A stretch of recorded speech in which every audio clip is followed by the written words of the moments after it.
esta temática de la claridad bíblica ante la confusión sexual está basada en un libro de respuestas en Génesis y en una temática de respuestas en Génesis. El mensaje de respuestas en Génesis tiene que ver con proporcionar respuestas y argumentos y apologética, pero finalmente tiene que terminar en el Evangelio, que es la respuesta y es la solución a las necesidades profundas de la raza humana.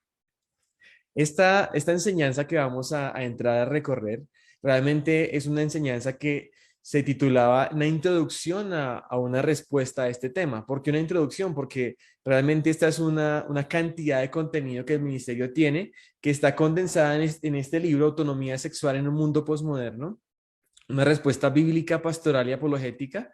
El autor es Joe Owen, que es el director del Ministerio de Respuestas en Génesis para América Latina. Y Joe ha desarrollado toda esta serie que tiene varias partes. De hecho, son 5 partes que puede tener si se dictara toda en su extensión. Lo que quiero que vean es que lo que vamos a hablar hoy son apenas unas pequeñas porciones que yo tomé para aplicarlo a este desafío de ustedes como educadores, pero hay muchísimo más que se pudiera enseñar y pudiéramos obviamente ahondar muchísimo más en estos temas. Hay mucho más contenido. Por ejemplo, hay un tema completo que se trata el tema de la hombría y la feminidad bíblica. Hay otra sesión completa que trata el tema de preparando hijos para una sexualidad bíblica. Hay otro tema de la serie que se llama Homosexualidad e Ideología de Género. Otra completa que se llama El diálogo con un cristiano gay. Y una dedicada al tema del discipulado ante la confusión sexual. Entonces lo que vamos a hacer hoy es tomar pequeñas porciones de esta serie y quiero intentar ayudarles a ustedes como educadores a cómo ayudar a sus estudiantes a ver la claridad que hay en la palabra de Dios ante la confusión sexual de nuestros días. Este es un tema que a mí me toca de manera personal, no porque sea profesor en un colegio, sino porque tengo a mis hijas. Ellas mismas, una que tiene 10 años, la mayor, la otra va a cumplir 8 años, ellas mismas ya han tenido que ver muchas cosas en el internet, en la televisión, aún en las películas infantiles. O en el centro comercial, esta foto que tomé en el centro comercial cerca de mi casa el año pasado, en el mes de junio, cuando estaba el orgullo gay expuesto en todos los lugares, encontramos esta inscripción. De hecho, mis hijas, si ustedes miran hacia atrás del espejo de ese vidrio, perdón, van a verlas ahí atrás. Y ellos ya tienen preguntas sobre esto. ¿Qué significan esos colores? ¿Qué significan esas palabras? Amor es amor. Y empiezan ellas a necesitar respuestas desde muy temprana edad. Aún mi hija, por ejemplo, que está en quinto de primaria, la otra vez, hace como unos 2 meses, llegó hablando de feminismo, que ella quería ser feminista. ¿Y por qué? Porque lo había escuchado de alguna compañera del colegio ya en quinto de primaria, porque los niños las dejaban solas, que los niños no las tenían en cuenta, etcétera. Obviamente ya no entendía qué era feminismo, pero quiero traer este ejemplo a mi familia porque esto es una realidad en nuestros hogares, una realidad con nuestros estudiantes, con nuestros jóvenes, en el colegio y en la iglesia. Entonces quisiera tratar varios puntos para responder a esta pregunta. ¿Cómo ayudar a los estudiantes para que puedan ver la claridad de la Biblia ante la confusión sexual? Y lo primero que quiero que veamos es que necesitamos entender la relación de la apologética y el evangelio. La apologética tiene que ver con dar una defensa, presentar una defensa ante el que nos demande una razón de la esperanza que hay en nosotros. En Primera de Pedro 3:15 está este mandato para los cristianos y la palabra defensa en el griego es la palabra apología, de donde viene la apologética. Y hoy vamos a utilizar argumentos y vamos a desplegar argumentos en este tema, pero quiero que noten algo antes de que empecemos a ver todos esos argumentos y es que no solamente importa lo que decimos, sino también importa muchísimo cómo lo decimos. O sea, nuestra actitud importa tanto como los argumentos y las palabras que usemos. Y Primera de Pedro, el apóstol Pedro pone 2 características o 2 actitudes en la forma como hablamos sobre este tema y son la mansedumbre y la reverencia. La humildad con la que tú hablas y entender que esto lo haces en el temor de Dios, delante del Señor. Entonces es importante cómo abordamos este tema con esas 2 actitudes. Y lo segundo es que al final la apologética, o sea, los argumentos que llegan a la mente no son suficientes. Si no llegamos al Evangelio, como les decía en el recorrido del arca, no vamos a hacer nada. ¿Saben por qué? Porque el problema de las personas, el problema de aquellos que están confundidos o que están alineados con los ideales del mundo o que se alinean hacia allí, no es de argumentos, no es de la cabeza, sino ese problema está en el corazón. Es una batalla espiritual, es un asunto espiritual. Y de hecho en Primera de Pedro 3:15 noten ustedes al final cuando dice que esa defensa es ante todo el que os demande razón de la esperanza que hay en vosotros. Es decir, esa razón, esa esperanza que hay en nosotros es el evangelio mismo. Entonces tengamos muy en cuenta el evangelio, cómo está entretejido en todo este proceso y cómo realmente la única cosa que puede realmente cambiar el corazón desde adentro y reorientar nuestra vida. Y este es un problema que no es un problema del siglo XXI ni del siglo XX. El tema de la autonomía sexual y de la confusión sexual es un problema que está en el fondo del corazón humano y que empezó hace unos cuantos miles de años, casi remontándose a la época de la creación o posterior a la creación. Vemos que todo empieza en Génesis. Génesis capítulo 2. Empieza todo con la palabra de Dios porque Dios le dice al hombre algo. Le dice que no comieran de determinado árbol del huerto porque el día que lo hicieran ciertamente morirían. Fue dicha la palabra de Dios. En otras palabras, lo que Dios le estaba diciendo a Adán es, obedece mi palabra. Todo empieza con la palabra de Dios. Pero ¿qué es lo que sucede? El primer ataque es contra la autoridad de la palabra de Dios porque esta palabra de Dios es puesta en duda por Satanás. Génesis 3:1. ¿Con qué Dios os ha dicho? Cuando la duda es sembrada sobre la palabra de Dios, después viene un proceso de decadencia en donde entonces puede ser negada. No moriréis, cuando Dios había dicho ciertamente moriréis, y puede ser reinterpretada, sino es como si Dios hubiera querido decir otra cosa, y finalmente desemboca en seréis como Dios. Al final, Adán y Eva, cuando ellos tomaron ese fruto, ellos no simplemente estaban comiéndose una fruta cualquiera que fuera, sino el asunto ahí era un asunto de liberarse de Dios, ser su propio Dios, decidir el bien y el mal por sí mismo, desarrollar su propia cosmovisión, hacer lo que se les viniera en gana. Y esta es la marca que tiene cada ser humano que nace en este planeta después de Adán. Entonces, esto nos lleva obviamente a otra posición diferente. Cuando partimos en la palabra de Dios, tenemos una base sobre la cual vemos y entendemos el mundo. Pero si no partimos de ahí, no hay otro lugar sino la palabra del hombre y toda una cosmovisión secular. Y noten algo, cuando partimos en la palabra del hombre, entonces vamos a estar en donde cualquier cabeza se le pueda ocurrir llegar. ¿Qué límite hay a eso? Si cada persona se le puede ocurrir lo que sea.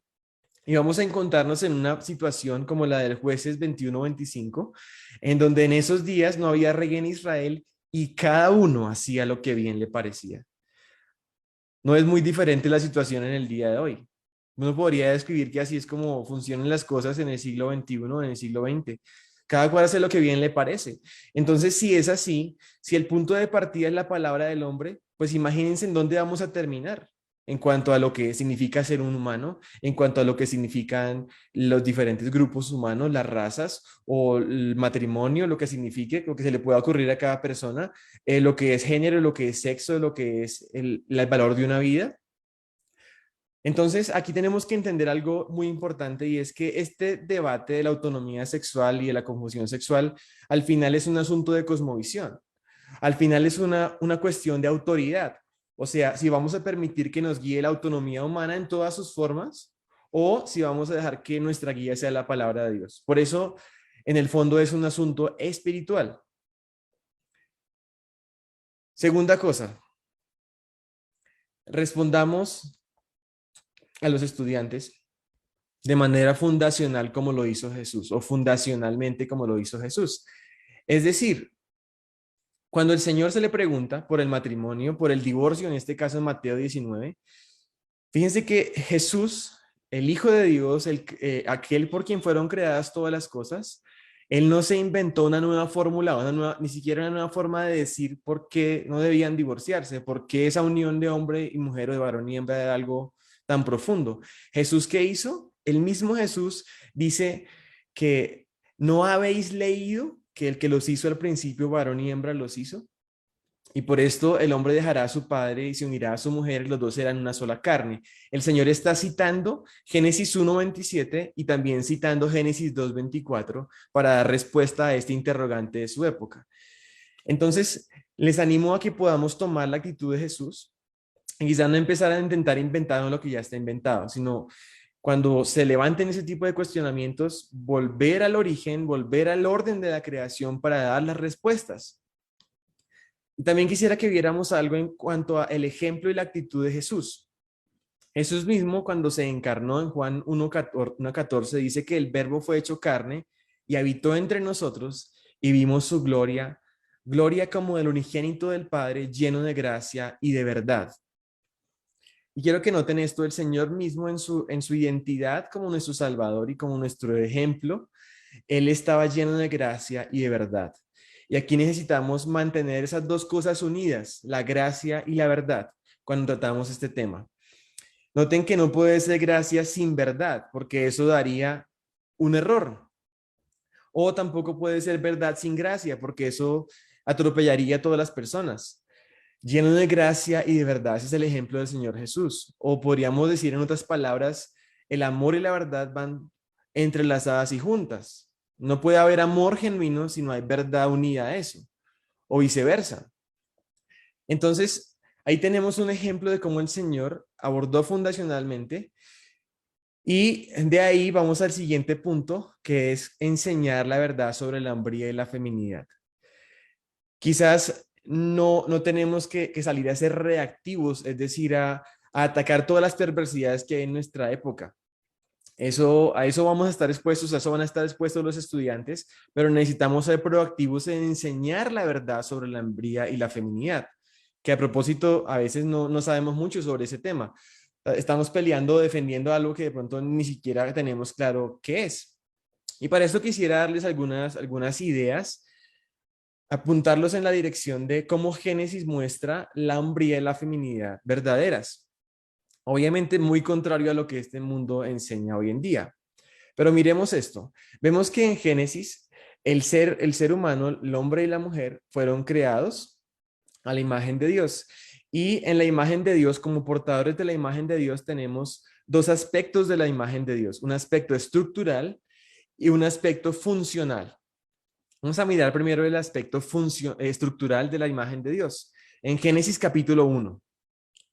Entonces dice ahí que, y creó Dios al hombre a su imagen, a imagen de Dios lo creó, varón y hembra los creó. La palabra hombre que aparece en Génesis capítulo 1, ahí en este versículo, es la palabra hebrea Adam. Y de hecho esa palabra hebrea Adam aparece con diferentes significados en Génesis. Según el contexto se puede saber, puede significar el nombre del primer hombre, que era Adán, puede significar hombre en un sentido general, o también puede significar humanidad, o sea, que incluya al hombre y a la mujer. Es claro que en este versículo, Génesis 1:27, dice, cuando dice que Dios creó al hombre a su imagen, a imagen de Dios lo creó, varón y hembra los creó, se está refiriendo a que Dios creó la humanidad a su imagen. Y dentro de la humanidad, es decir, Adán, había dos subcategorías o dos formas de humanidad, el hombre o el varón y la mujer, varón y hembra. ¿Eso qué quiere decir? Que ambos, tanto el hombre como la mujer, fueron creados a la imagen de Dios, son portadores de la imagen de Dios y por lo tanto tienen un valor intrínseco. Es decir, que hay igualdad en la humanidad porque ambos son creados a la imagen de Dios. Eso está muy claro desde la Biblia. Es decir, que el valor que tiene un hombre o que tiene una mujer no está determinado por lo que hace, sino está determinado por quién es como ser humano. Eso es muy, muy importante de verlo. Entonces no tenemos que estar compitiendo entre valor entre hombres y mujeres, porque está claro que hay un valor que es intrínseco y que es igual entre el hombre y la mujer. Ahora, cuando vamos a Génesis capítulo 2, vamos a encontrar una descripción mucho más detallada de lo que pasó en el día sexto de la creación. El Génesis 1 nos da como una tabla de contenido de todos los días del 1 al sexto, pero el Génesis 2 nos pone como una lupa en lo que pasó en el día 6, específicamente lo que pasó cuando fue creada la humanidad. Entonces ahí vemos muchos más detalles en esa lupa, vemos que el hombre fue creado primero.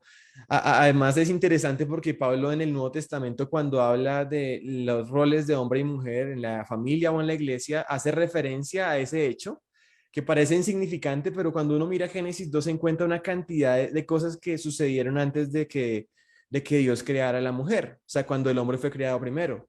El hombre fue creado del polvo de la tierra y el Señor hizo un jardín y puso al hombre en ese jardín, Edén, para que lo labrara y lo guardase. Entonces aquí tenemos al hombre con dos roles o funciones en esa imagen de Dios en su aspecto no estructural, sino funcional. El hombre con dos roles. Y noten algo, la mujer todavía no estaba en escena. El hombre fue puesto como un proveedor, como un trabajador y como un protector para guardar. Labrar y guardar, es decir, proveer y proteger. Eso es un rol del hombre. Y mandó Jehová Dios al hombre diciendo, noten que cuando el Señor le dice al hombre este primer mandamiento de no comerás del árbol, el hombre todavía estaba solo. Ese mandamiento fue dicho al hombre, al varón.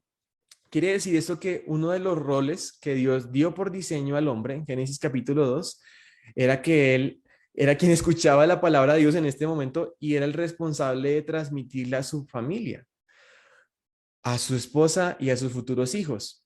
En cierto modo, el rol del hombre es como también un rol que tiene que ver con pastor, ser un pastor. Ahora hay otro elemento interesante en Génesis capítulo 2 y es lo que sucede antes de ser creada la mujer. Dios le dice al hombre que ponga nombre a los animales. Cuando Adán pone nombre a los animales, él está haciendo un proceso de ejercer autoridad o de mostrar autoridad sobre la creación. El que pone los nombres está en un rol de liderazgo, por decirlo. Cuando los padres ponen nombre a su hijo, los padres tienen un rol diferente a sus hijos. O Dios, por ejemplo, le puso un nombre a la humanidad, los llamó a ellos Adán el día que fueron creados. Eso lo dice Génesis 5:2. Y lo interesante es que una vez Adán puso nombre a los animales, él se dio cuenta que no había una ayuda idónea para él. Y entonces el Señor, ¿qué hizo? Le creó una mujer, creó a la mujer, haría ayuda idónea para el hombre. Y cuando Adán ve a la mujer, él la llama varona, él le da nombre, varona. Y también, de hecho, la renombra en Génesis 3:20, después de la caída del pecado, él le llama a ella Eva, por cuanto ella era la madre de todos los vivientes. Entonces aquí tenemos un aspecto funcional de la imagen de Dios, en este caso en el hombre, que es diferente al aspecto funcional de la imagen de Dios en la mujer. Vemos que es proveedor, protector y un pastor. Por otro lado, vemos que la mujer en su aspecto funcional, por supuesto hay algo que tiene que ver con las mujeres y es el hecho de ser madre. Es algo que los hombres, por más de que queramos, no podemos hacer por nosotros mismos. Cuando el Señor dice que se multipliquen y llenen la tierra, pues obviamente Adán no podía hacer eso solo. El cuerpo de las mujeres está diseñado por Dios para gestar en el vientre, para ser creadoras de la vida. El Señor las utiliza para crear vida dentro de ellas. Tienen sus senos también disponibles para nutrir y para levantar a sus hijos. Hoy en día eso a veces no parece tan significativo, pero en la antigüedad, cuando no había leche materna y se dependía de esa nutrición que solamente la madre podía dar a un bebé para poderlo levantar, es algo muy significativo. Entonces, por supuesto, uno de los roles de la mujer es ser madre. Y eso es una bendición. Ella está haciendo algo o reflejando parte de la imagen de Dios en ella al hacer esto. Después dice en Génesis 2:18, no es bueno que el hombre esté solo, le haré ayuda idónea para él. Y esa palabra ayuda idónea también tiene unas implicaciones, porque nos deja ver aspectos funcionales de la imagen de Dios en la mujer. La palabra ayuda puede ser que para muchos tenga una connotación, hoy en día tiene una connotación o parecía tener una connotación de inferioridad, pero lo claro es que según la Biblia no la tiene. Por ejemplo, Miguel Núñez y su esposa Katy Geraldine de Núñez, ellos en su libro Revolución Sexual, una perspectiva bíblica y análisis médico, ellos dicen que ese vocablo hebreo es ser, que es el que se utiliza para ayuda, aparece 21 veces en el Antiguo Testamento y se usa la mayoría de los casos para referirse a Dios como ayudador. Por consiguiente, es evidente que el concepto de ayuda idónea no tiene ninguna implicación de inferioridad, ya lo habíamos visto, el aspecto estructural de la imagen de Dios, sino que se refiere a alguien que trabaja al lado de la persona a quien ayuda para llevar a cabo la labor que el Señor le ha encomendado. De hecho, cuando una mujer es ayuda para un hombre, está reflejando una faceta de la imagen de Dios en ella, porque Dios es ayudador. De hecho, el Espíritu Santo es nuestro ayudador. Y eso es una bendición. Está glorificando a Dios al ejercer ese rol, pero no implica inferioridad, repito. Y también el hecho de que sea idónea, este vocablo hebreo tiene que unas connotaciones de estar enfrente de o opuesto a. Y a pesar de que hay igualdad en dignidad y en valor ante Dios entre hombre y mujer, esta palabra idónea nos deja ver que son opuestos, pero no porque sean enemigos, sino porque son diferentes en diseño, en género, en su forma de vida y reaccionar ante ella. Entonces, según la Biblia, vemos que hay igualdad en humanidad, pero distinción en roles. Y eso es el diseño de Dios. Cuando un hombre y una mujer se unen, eso da un matrimonio, una unión de una sola carne. Ahora, eso nos da la idea de que Dios diseñó al hombre y a la mujer para ser complementarios. Es decir, que se complementan el uno al otro. Y quiero que pensemos en esta imagen de estos dos engranajes. Imagínense que esos dos engranajes están hechos del mismo material, tienen el mismo peso, por lo tanto tienen el mismo valor. Sin embargo, si los pusiéramos a girar y los dos tuvieran que estar en la misma posición, los dos engranajes se destruirían, se desgastarían. Tenemos que ponerlos en una posición complementaria uno con el otro para que puedan transmitir el movimiento y girar. Entonces el diseño de Dios realmente está apuntando hacia esto. Y quisiera que pudiéramos algo, y es que estas funciones complementarias para el mundo pueden significar o pueden representar una forma de machismo. O para el mundo puede decir, en un sistema humanista, que ser ayuda es ser algo inferior, o que valor es lo mismo que rol, que son sinónimos. Pero en un sistema teológico, según la Biblia, eso no es cierto. Según la Biblia, ser ayuda es algo que no implica inferioridad. Según la Biblia, los roles del hombre y la mujer sí son diferentes y no tenemos que estar luchando por tener los mismos roles ni en la casa, ni en la sociedad, ni en la iglesia, sino que cada uno en sus roles complementarios glorifica a Dios y refleja la imagen de Dios en diferentes aspectos, en la hombría y en la feminidad. De hecho, algo impresionante es que la misma Trinidad, Dios mismo, el Dios Trino en sus tres personas, es un gran ejemplo de cómo hay roles distintos, pero que no implican desigualdad en valor. Sabemos que el Padre es Dios, que el Hijo es Dios y que el Espíritu Santo es Dios. También sabemos que son personas diferentes, es decir, que el Padre no es el Hijo, que el Hijo no es el Padre, que el Padre no es el Espíritu Santo no es el Hijo. Y vemos que las personas de la Trinidad, Dios mismo, tienen diferentes roles en la creación, diferentes roles también en la salvación. De hecho, el Padre es Padre y el Hijo es Hijo, y eso implica diferentes roles. El Padre creó a través del Hijo, el Padre envió al Hijo. El Hijo pide al Padre que envíe al Espíritu Santo, por ejemplo. El Espíritu Santo testifica de Cristo. El Padre envía al Espíritu Santo. El Padre enviará al Hijo en la segunda venida. El Hijo entregará todo al Padre. Entonces tenemos aquí diferentes roles en la creación, en el Padre, el Hijo y el Espíritu Santo. Roles de sumisión y autoridad, pero que no significan desigualdad y en los que están glorificándose mutuamente. De hecho, Jesús en Juan capítulo 14, 28, él dice, si me amarais os habrías regocijado porque he dicho que voy al Padre, porque el Padre es mayor que yo. Entonces, ¿qué está diciendo Jesús? Que el Padre tiene más valor que él, que Jesús entonces no es Dios y el Padre sí es Dios. No, lo que está diciendo Jesús es que el rol del Padre es mayor al de él porque es Padre y Jesús es Hijo. No tiene que ver con la esencia porque Jesús es Dios. Entonces, en este punto, si nosotros no entendemos la función y el propósito en el diseño original, no tenemos derecho ni plataforma para tratar con la perversidad sexual de nuestros días. Y tenemos que entender algo. Quizás la ideología de género, cuando uno escucha esta palabra, no se imagina tema de relaciones sexuales fuera de control, pero la ideología de género tiene mucho más que ver con eliminar todas estas distinciones de la hombría y la feminidad ordenadas por Dios. Por eso es tan importante este punto. Vamos con el cuarto punto. Vamos a enseñarle a nuestros jóvenes y estudiantes la legitimidad de las relaciones sexuales. ¿Qué quiere decir esto? Claro, como es algo que ha desviado a tantos corazones y que ha traído tanto dolor, entonces tendemos a ver esto como algo negativo. Pero cuando vamos a Génesis, vemos que cuando el Señor crea a Eva, a la mujer, Adán y ella estaban desnudos y no se avergonzaban. Y cuando Adán ve a su mujer, él dice, esto es hueso de mis huesos y carne de mi carne. Pero noten algo, cuando Adán dice estas palabras, él no se está refiriendo a una cuestión fisiológica, de que es que ya es hueso de mis huesos y carne de mi carne. Eso es como una forma de decir una admiración hacia el cuerpo de su mujer, hacia la belleza de esta mujer, que a propósito le llama varona, o sea, la identifica con él, como una igual a él. Él era varón y ella le llamó varona. Entonces, es como lo que quería decir Adán en ese momento era lo siguiente. Era como esa admiración de la sexualidad diferente entre hombre y mujer.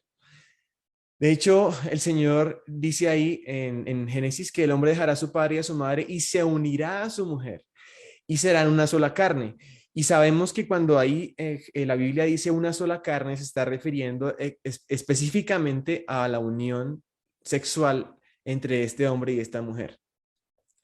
¿Por qué sabemos eso? Porque Pablo en el Nuevo Testamento, cuando habla de no unirse con en prostitución, en fornicación, él está hablando de hacerse una sola carne con esas personas. Entonces, claramente tiene que ver con el acto sexual. Y noten esto, en Génesis capítulo 2 no había el pecado. O sea, esto fue inventado por Dios.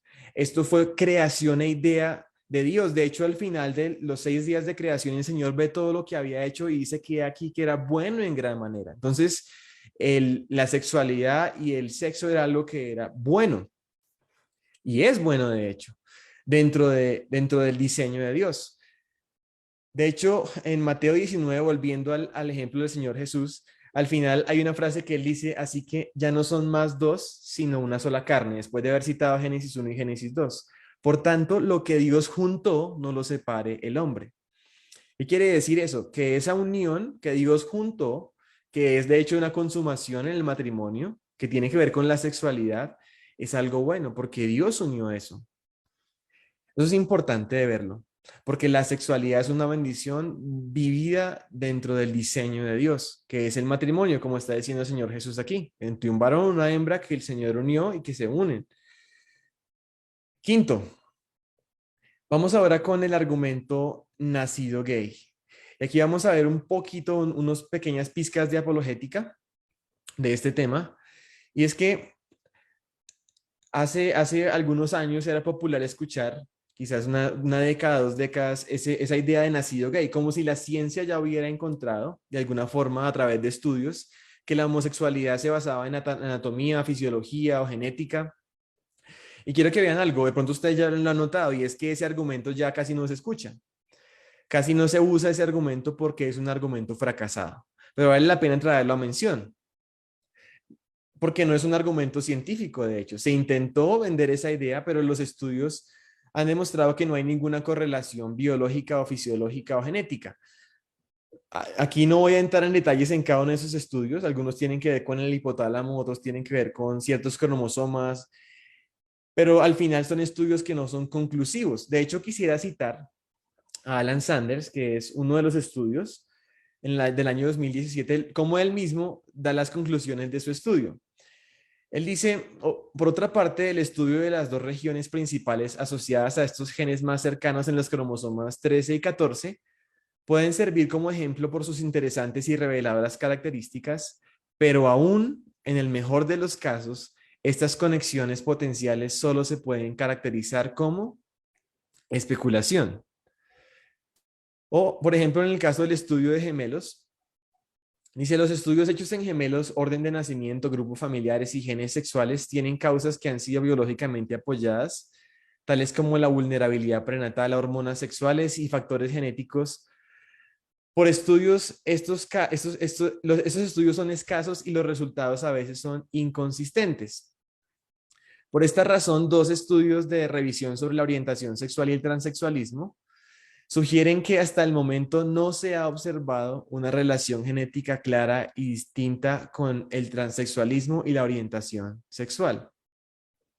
Entonces tenemos aquí que esos estudios podríamos entrar en detalle en cada uno, y de hecho les animaría a ver la parte de esa serie o a ver también en el libro que trata este tema.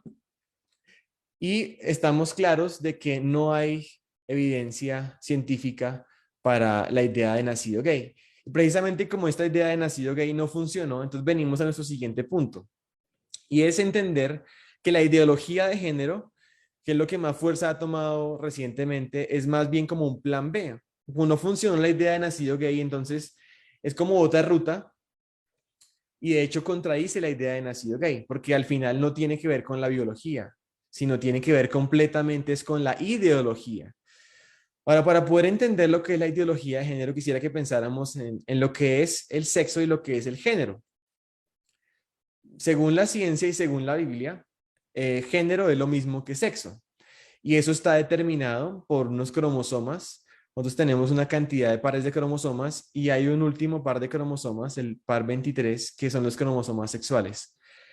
Si es una mujer, es un par de cromosomas XX, o si es un hombre, es un par de cromosomas XY. Y eso está determinado y definido desde el momento mismo de la concepción. Cada célula del cuerpo tiene ese par de cromosomas sexuales. Y es lo mismo que género. Pensemos en algo en estos momentos. Cuando se habla de un cambio de sexo, ¿será que es posible que una persona pueda cambiarse el sexo, es decir, cambiar todos los trillones de células que tiene su cuerpo para que ya no sea hombre, sino sea mujer? Pues por supuesto que no.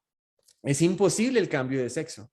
Y tenemos una foto de un medallista de oro de Juegos Olímpicos que cambió de sexo, o más bien, o mejor dicho, cambió de apariencia, porque no puede cambiar cada una de las células de su cuerpo. Desde la placenta misma, desde que es concebido un ser humano, tiene unos cromosomas sexuales. Entonces, habiendo pensado en esto, quiero mostrarles que en los diccionarios médicos de 2005 y 2006 y 2007, estos diccionarios médicos, cuando uno busca la definición de las palabras género y sexo, encuentra que son sinónimos.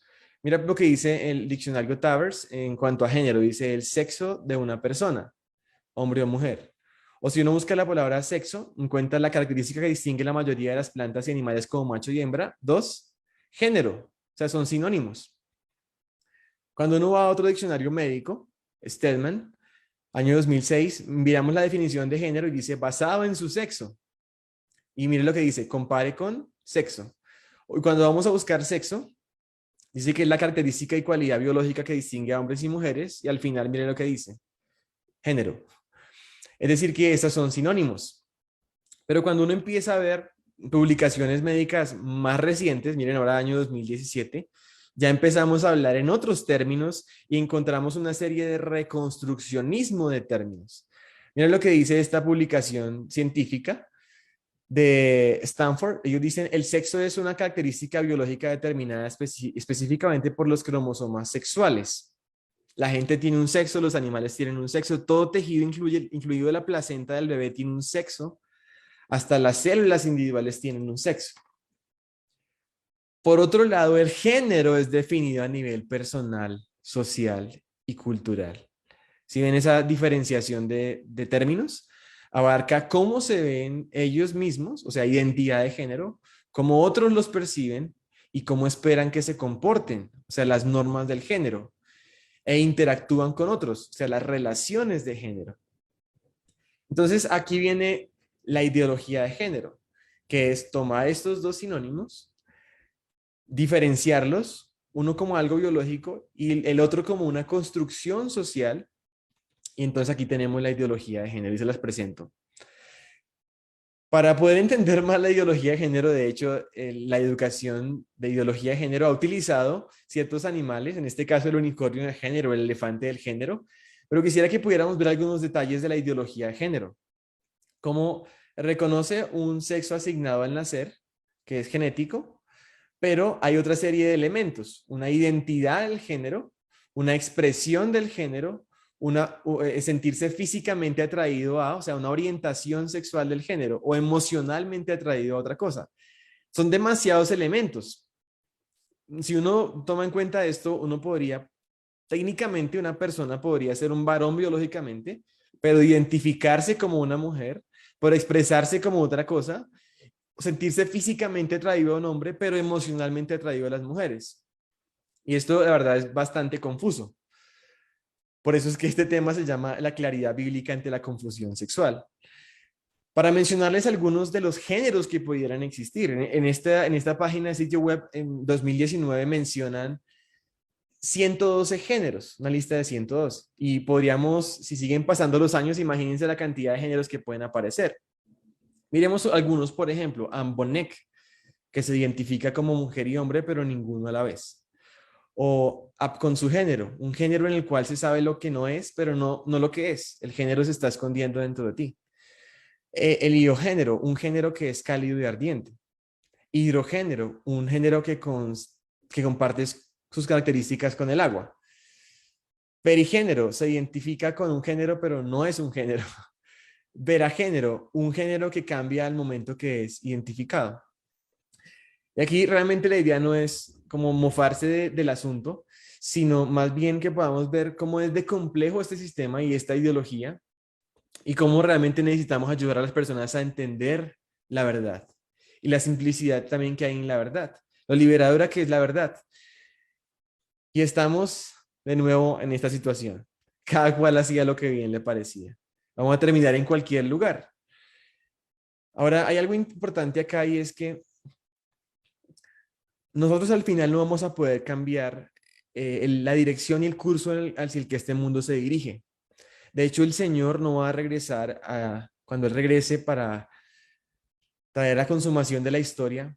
Él no va a regresar para encontrar un mundo preparado para recibirle, ni un mundo santificado. El Señor va a regresar por su iglesia, va a regresar por su esposa. Entonces, finalmente tenemos una tarea que hacer muy profunda, evangelísticamente hablando, claro que sí, pero también a nivel de cuidar a la iglesia y que esta iglesia sea hallada por el Señor santa y sin mancha. El Señor lo va a hacer, pero quisiera que pensáramos en algo. Hay un movimiento que es este séptimo punto, el movimiento de cristiano gay, que es un movimiento que ha venido tomando fuerza, que es muy fuerte en Europa, en los Estados Unidos, y que ha venido tomando fuerza aquí en Latinoamérica.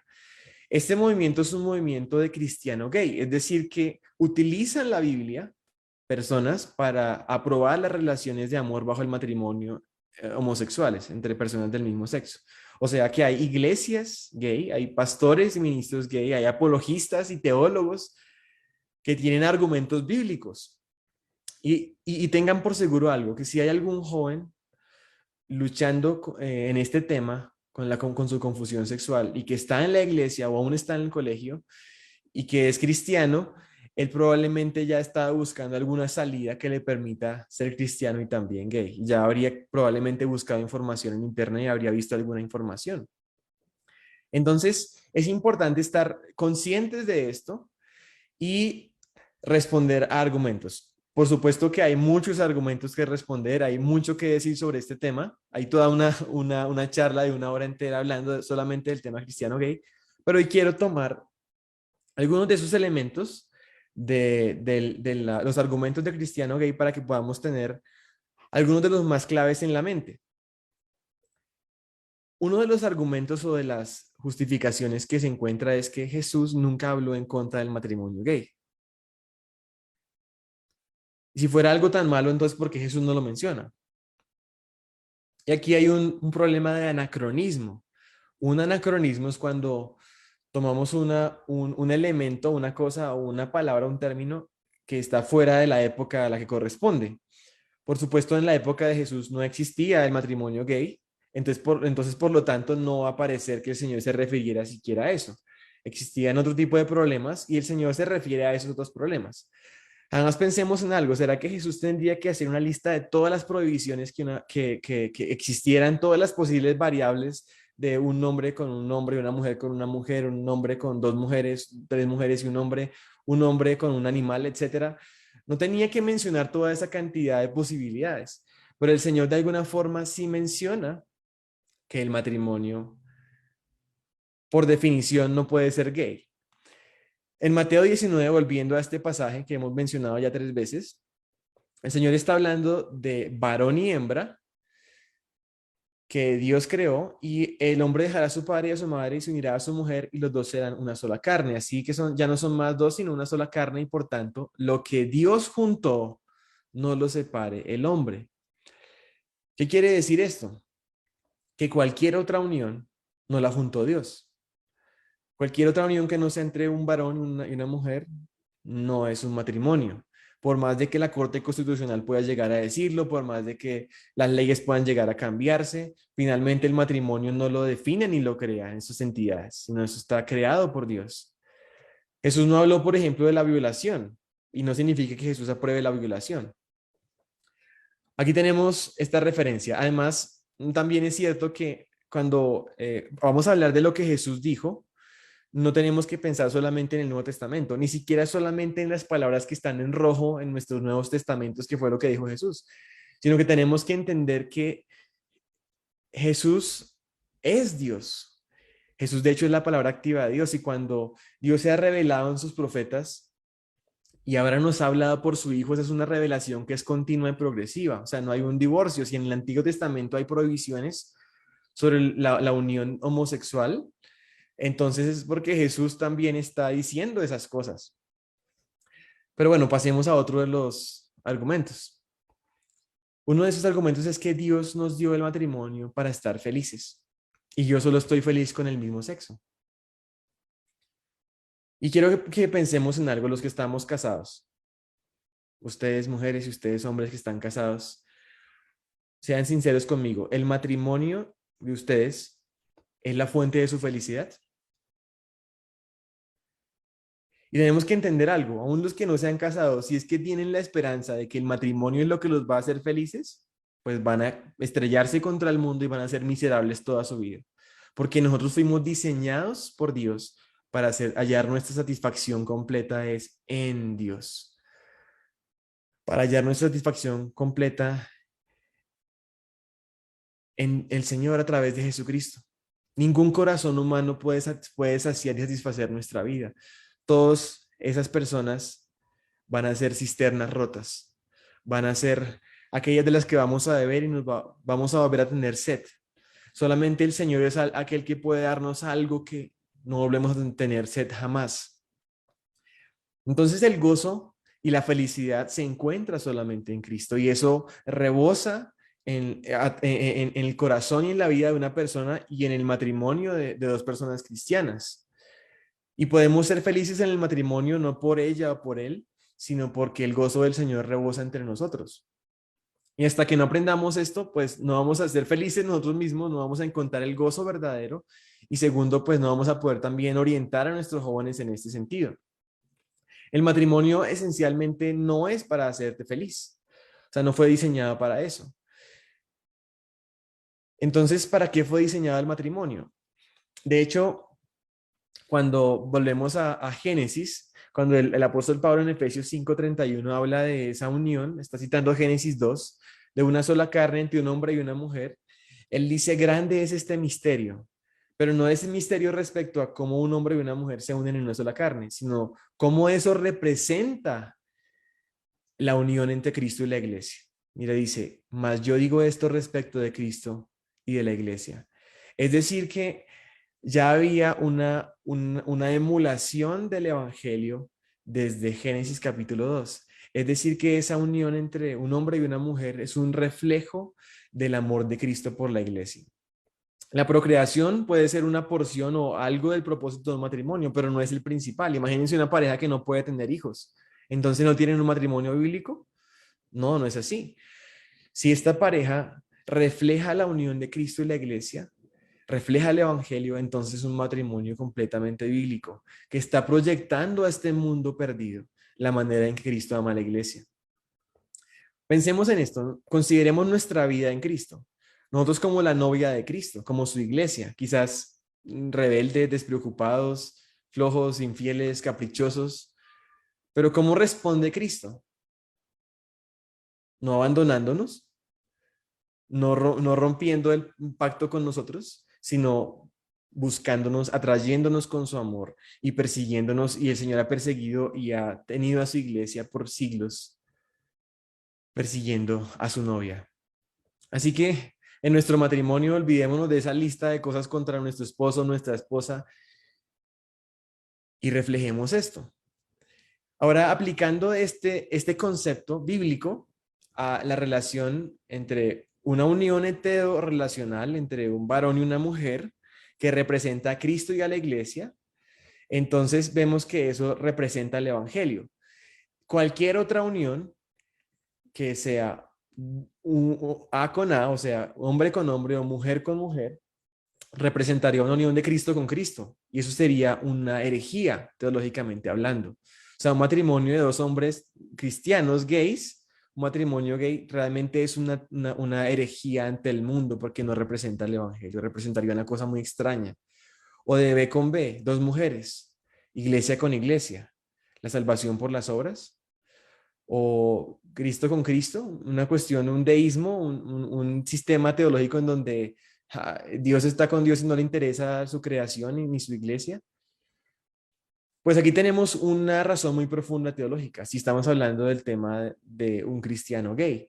Si tienes la Biblia como base, si tienes a Cristo como base, entonces no puedes llegar a pensar que el matrimonio pudiera ser un matrimonio gay. Otro de los argumentos, y este probablemente es uno de los más fuertes, y cuando uno mira los argumentos de este movimiento y de estos teólogos y apologistas, son muy contundentes y parecen muy convincentes. Si uno no está preparado, hasta puede ser que lo terminen confundiendo. Ellos dicen que Pablo, cuando está prohibiendo la homosexualidad, él no se está refiriendo a cualquier tipo de unión homosexual, sino se está refiriendo específicamente a uniones homosexuales que están basadas en la lascivia, no en el amor.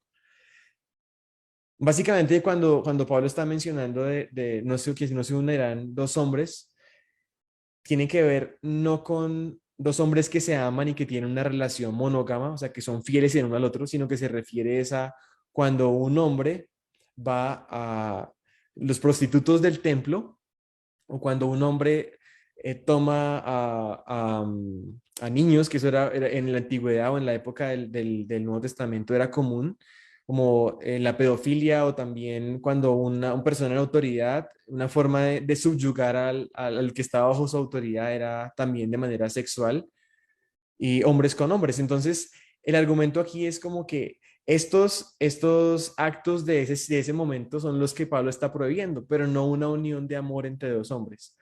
Y en 1 Timoteo 1, 8 al 11, cuando Pablo está hablando de que la ley no fue dada para el justo, sino para los transgresores y desobedientes, para los impíos y pecadores, para los irreverentes y profanos, para los parricidas y matricidas, para los homicidas, para los fornicarios, para los sodomitas, y la palabra que está ahí en el griego es arsenocoites, para los secuestradores, para los mentirosos y perjuros, para cuanto se ponga la sana doctrina según el glorioso evangelio del Dios bendito que a mí me ha sido encomendado. Entonces, lo que ellos dicen es que esa palabra arsenacoites se refiere a prostitutos varones. O en 1 Corintios 6, 9, cuando la usa, no se equivoquen, los injustos no heredarán el reino de los cielos, reino de Dios, ni los fornicarios, ni idólatras, ni adúlteros, ni afeminados. Afeminados es la palabra que se usa para describir a un hombre homosexual, pero el que toma el rol de mujer en una relación sexual entre dos hombres. Ni los que se echan con varones, esos son los que toman el rol de hombre, o arsenacoites, la misma palabra griega. Ni los ladrones, ni avaros, ni borrachos, ni maldicientes, ni estafadores heredarán el reino de Dios. Entonces, ¿será que esta palabra se refiere a prostitutos varones? ¿A esa forma específica de homosexualidad? Pues lo interesante aquí es que a pesar de que en los escritos griegos de esa época no se encuentra esa palabra arsenacoites, Por eso es que los cristianos gays toman la palabra y siembran la duda sobre esta palabra. Lo interesante es que esta palabra sí aparece en la versión griega del Antiguo Testamento, la Septuaginta, que de hecho es la versión que citan los escritores de los evangelios, los que escriben Pablo en las cartas del Nuevo Testamento, citan es la versión griega del Antiguo Testamento. Y lo interesante es que esa palabra cenacoites es una palabra compuesta, que aparece de hecho en Levítico 20:13, donde está la prohibición de cualquiera que se acueste con un hombre como con una mujer, ambos han abominado, que muera la muerte, son culpables. Levítico 20:13. Entonces, miren cómo en el griego de la Septuaginta aparece arseno coites, como dos palabras, pero que el apóstol Pablo une en el griego que él utiliza cuando escribe el Nuevo Testamento, arseno coites. Es como la palabra Jesucristo. Jesucristo es una palabra compuesta, de hecho son dos palabras, Jesús y Cristo. Solo que como Jesús termina con S y Cristo empieza con C, decir las dos palabras juntas es como que es complejo de decir. Jesús Cristo, Jesús Cristo, Jesús Cristo. Jesucristo, como que encajan, en este caso arsenacoites es una palabra compuesta que Pablo está utilizando del griego de la Septuaginta y que se refiere específicamente a Levítico 20, donde se habla de la provisión de un hombre acostándose con otro hombre. Ahora, lo interesante es que también esta palabra, arsenacoites, en la que uno podría pensar en esto, pensemos en esto. ¿Existe en el Antiguo Testamento, en la Septuaginta, alguna palabra diferente que utilice el griego para referirse específicamente a prostitutos varones? Pues sí, sí existe. De hecho, en Segunda de Reyes 23:7 está. Y esa palabra es kadesin, una palabra griega, que es la que se refiere específicamente a prostitutos varones. Entonces, si Pablo hubiera querido referirse en su prohibición del Nuevo Testamento a los prostitutos varones, pues hubiera tenido esa palabra que hubiera podido utilizar. Pero no, él utilizó fue arsena coites, que es la que tiene que ver con la prohibición de la unión de dos hombres en cualquier caso. Ahora vamos llegando al final de esta sesión con estos dos últimos puntos. Quisiera que pudiéramos ver algo y es que en los primeros puntos que vimos hemos hablado de la importancia de hablar lo positivo de la sexualidad, lo positivo de la hombría y de la feminidad, lo legítimo de las relaciones, cómo el evangelio debe estar de frente cuando queremos abordar este asunto, cómo el asunto está en el corazón y necesita ser profundamente transformado el corazón. Pero también tenemos que hablar de la parte negativa, pero eso viene al final. O sea, que nuestros estudiantes puedan ser conscientes del daño que tiene el mal uso de la sexualidad y las relaciones sexuales. Eso es una realidad. Engañoso es el corazón más que todas las cosas, y perverso quien lo conocerá. Precisamente por seguir su corazón y por dejarse guiar por sus impulsos y su corazón, es que tenemos toda una serie de cosas que el Señor Jesús en Marcos 7:21 habla de que vienen del corazón, los malos pensamientos, los adulterios, las fornicaciones, homicidios, hurtos, avaricias, maldades, engaño, lascivia, envidia, maledicencia, soberbia, insensatez. Todas estas maldades de dentro salen y contaminan al hombre. Y cuando se deja uno guiar por su corazón, es importante que los jóvenes vean que hay consecuencias y probablemente ya las han visto en sus propias casas. Han visto el divorcio de sus padres, han visto que ellos mismos han quedado con corazones destrozados. Han visto que eso trae embarazos fuera del momento y de la planeación que ellos querían. Trae sufrimiento, trae decepción, trae desviación también, trae abortos. Tenemos que ser conscientes de que seguir nuestro corazón, que es la insignia de este mundo, ratificando nuestra humanidad, es la insignia aún de Disney, realmente nos va a llevar a toda clase de problemas, de sufrimientos y de perversiones. Y quisiera que mostrarles un pequeño videoclip que muestra de manera animada, hecho para jóvenes. De hecho, un amigo nuestro, que la hija estudiaba en el colegio donde estudian mis hijas, ella tuvo que salir ya a otro colegio porque terminó grado quinto, a un colegio católico, Y aquí en Colombia ya la ideología de género y todo el tema de identidad de género, de igualdad de género, todo eso ya está fuerte y queriendo ser enforzado a todo nivel en la educación. Y a la niña de este amigo le mostraron este video. Es un video en donde se muestra muy, muy sutilmente cómo deberías seguir a tu corazón, aún en esta área de la sexualidad. Mírenlo y ustedes van a identificar cómo funciona el engaño.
Sigue tu corazón. Engañoso es el corazón más que todas las cosas y perverso. ¿Quién lo conocerá? Y por eso tenemos que entender que ese es un asunto que va al fondo del corazón.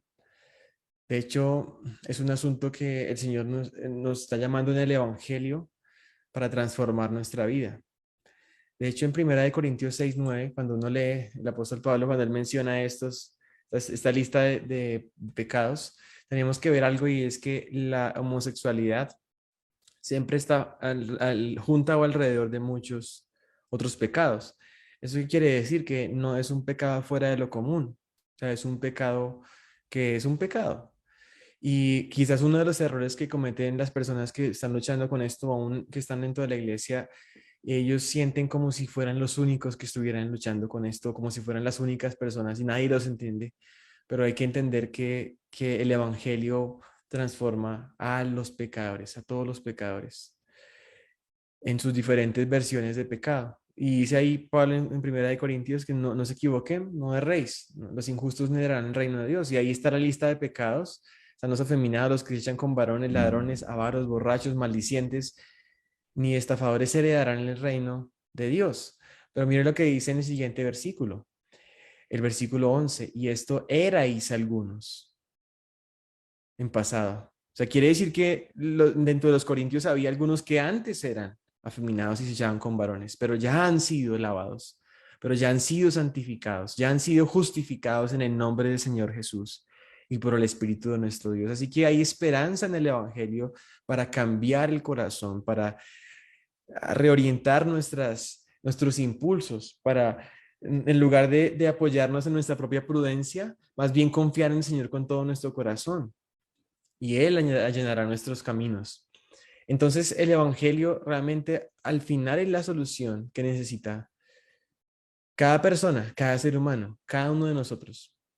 Y por eso necesitamos enseñar la gracia de Dios para restaurar. En el área sexual, no necesariamente en temas de homosexualidad o de ideología de género, nuestros jóvenes y nuestros estudiantes necesitan aprender la gracia de Dios para restaurar sus vidas cuando han pecado en esta área. Vivimos en un mundo caído y el cristianismo no es para garantizar la perfección. Si no aprendemos esto, vamos a estar intentando tapar el pecado nuestro, tapar el pecado de otros, escondiéndolo en nuestra familia, o vamos a crear una sensación en las personas de que simplemente no van a poder y van a tener que estar que vivir en hipocresía, unas dobles vidas o resultar en legalismo. Y realmente hay una salida, que no es simplemente el infierno, o sea, que no es simplemente pecado sexual, entonces infierno, sino que debemos apuntarlos a la gracia de Dios. Pensemos en la gracia que nosotros hemos necesitado de Dios en nuestra área sexual. Toda la gracia que tú has necesitado. Piensa en tu adolescencia, piensa en tu matrimonio. ¿Cuánta gracia de Dios no ha necesitado para ti? Porque no habría de necesitar tanta gracia también nuestros jóvenes. Y por eso necesitamos mostrar una salida y es el Evangelio y el primer paso es el arrepentimiento. En Joel 2:13, el Señor habla de rasgar sus corazones y no sus vestidos, o sea, un arrepentimiento que va más allá de simplemente de decir por mi culpa, por mi gran culpa, o de rezar o de decir, sino es un arrepentimiento que es profundo, es del corazón, que ve nuestro pecado a la luz de la santidad de Dios y de la gloria de Dios. Pero tenemos que hablar de pecado, hablar de arrepentimiento cuando hay pecado. Lo interesante es que aquí cuando el Señor en Joel 2:13 le está diciendo a Dios que rasguen sus corazones y no sus vestidos y conviértanse a Jehová su Dios porque misericordioso es y clemente, tardo para la ira y grande misericordia y que se duele del castigo. Cuando el Señor estaba o juzgó a Israel en ese momento, dijo que había unos ejércitos que representaban, o unos insectos que representaban unos ejércitos que vinieron a destruir a su pueblo o a traer juicio sobre su pueblo. El oruga, el saltón, el revoltón, la langosta, un ejército que envié contra vosotros. Y quizás cuando uno piensa en todas las consecuencias que trae el pecado, y en este caso el pecado sexual de un divorcio, de disfunciones en el matrimonio, de hijos fuera de tiempo, del tiempo que se ha perdido. Algo impresionante es que el Señor en la economía de Dios, Dios puede restituir el tiempo también. Quizás el tiempo en términos humanos no se puede recuperar, ya se perdió, pero mire que el Señor está diciendo que Él puede restaurar, si hay arrepentimiento, si hay restauración de parte de Él, Él puede restaurar los años. No dice que restituirá la cosecha, ni el ejército, ni la prosperidad, sino que restituirá los años, el tiempo. Es como que si ellos entienden lo poderoso que hay detrás de la gracia de Dios, cómo el Señor puede restaurarles, regresar el reloj, entonces van a encontrar alivio, van a encontrar el poder para ser transformados. O aquí en Sofonías 3:12, como consecuencia de ese proceso en el que hemos venido el arrepentimiento, de correr a los brazos de Cristo, eso deja como consecuencia a un pueblo humilde. Dice, dejará en medio de ti un pueblo humilde y pobre, el cual confiará en el nombre de Jehová. Es decir, que si nuestros jóvenes han experimentado el fracaso en su área sexual, hay en el Señor, perdón, hay misericordia y poder en el Evangelio, y eso los va a resultar a ser personas más humildes, que se glorían en el nombre del Señor. Y ahora es interesante como en Sofonías 3:12, cuando más adelantito en el versículo 17 se habla de que Jehová está en medio de ti poderoso, Él salvará, se gozará sobre ti con alegría, callará de amor, se regocijará sobre ti con cánticos. Es impresionante porque cuando uno ve normalmente en los que hacemos cánticos al Señor, nos regocijamos en Él y nos gozamos, somos nosotros hacia lo que el Señor es y hace. Pero en este caso, cuando hay arrepentimiento, cuando hay restauración de parte de Dios, cuando hay gracia provista, el Señor es el que se regocija sobre nosotros, el que se goza aún con cánticos, se regocijará sobre ti con cánticos. Así que esto es sumamente importante. Quisiera que pudiéramos ver otra vez todos los puntos de esta enseñanza para recordarlos. Claridad bíblica ante la confusión sexual. Aquí están voy a hacer una cosita para ponerlos todos en letra blanca porque aquí por error lo dejé todo en letra gris. Esperen un momento, lo hago ya mismo.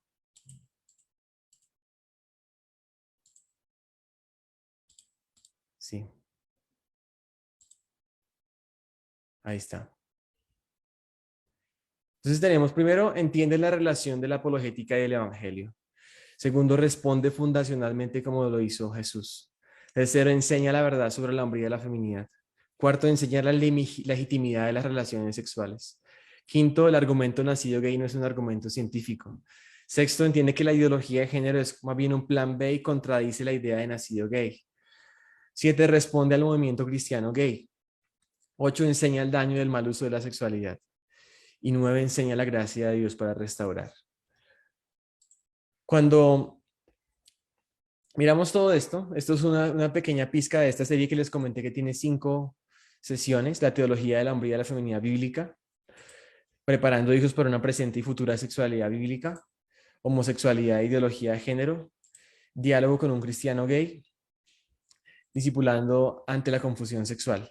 Todo esto también está en el libro Autonomía Sexual en un Mundo Postmoderno de Joe Owen, que les recomiendo. Y quería recomendarles una película, un cortometraje de Living Waters. Recuerdan que nosotros representamos a 2 ministerios, uno que es Living Waters y otro que es Respuestas en Génesis. Pues Living Waters tiene un cortometraje que se llama Audacity, que trata el tema de la homosexualidad.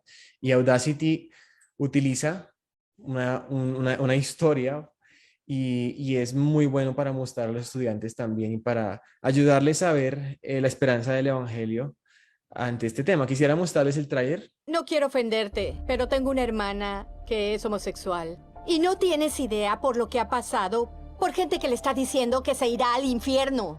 ¿Por qué? ¿Por amar a alguien? ¿Y a dónde irán estos dos si jalo el gatillo, ah?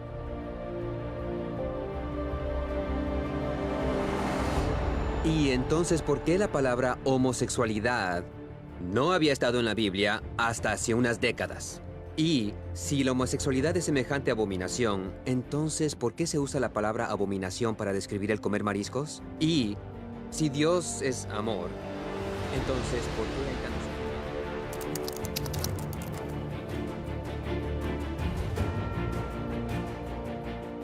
Noté al acercarme que ambas estaban besando al público. Sin duda son homosexuales. ¿Qué piensas del matrimonio homosexual? Lo amo, tengo a muchos amigos homosexuales, amo la comunidad homosexual y ¿Están casadas?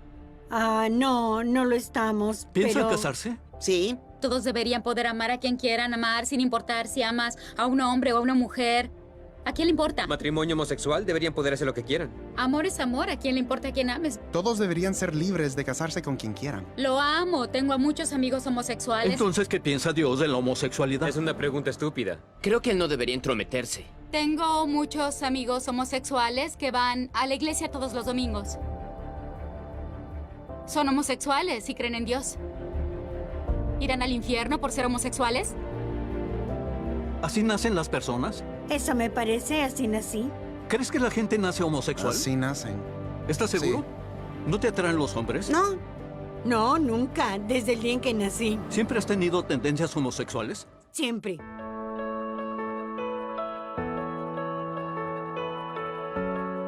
¿Cambiaste de Así era. opinión? Sí, me iluminaste rápidamente. ¿Tiene sentido? Sí. ¿Tiene sentido eso? Tiene sentido, sí. Tiene sentido. Eres bueno, tienes un buen argumento. He estado viendo los videos que me enseñaste todo el día de hoy, pero me siento un poco nerviosa porque todo empieza a tener sentido.